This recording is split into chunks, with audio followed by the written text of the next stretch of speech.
You got numbness, tingling down your legs, then you want to do the Kung Fu kick to increase the blood circulation.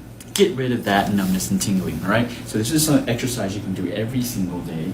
You know, I'm gonna do it standing in front right now. And what you're gonna do, make sure you have your balance. You're just gonna do a Kung Fu kick, okay? You're gonna do it, Kung Fu kick. Kung Fu kick, you're going to do it 50 times. The side, this is what it's gonna look like.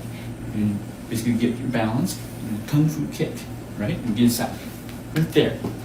Get your legs straight. You don't have to kick so hard, you know, don't hurt yourself, don't fall, but you can just do it like this, right? Slowly, and you can kick it low if you can't go high. Like I can't go very high, so I'm gonna kick it low.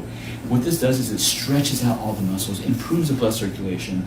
The reason why you're having those numbness and tingling, one is circulation issues down your legs, but it also could be a pinched nerve down here. And so by doing these Kung Fu kicks, it starts to loosen everything, all in your legs and even in your sciatica, in your lower back, your tailbone. So do 50 times, right?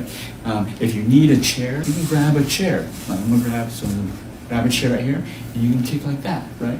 Just do it 50 times every single day, okay? And you can get higher and higher as you go, right? Give this a try.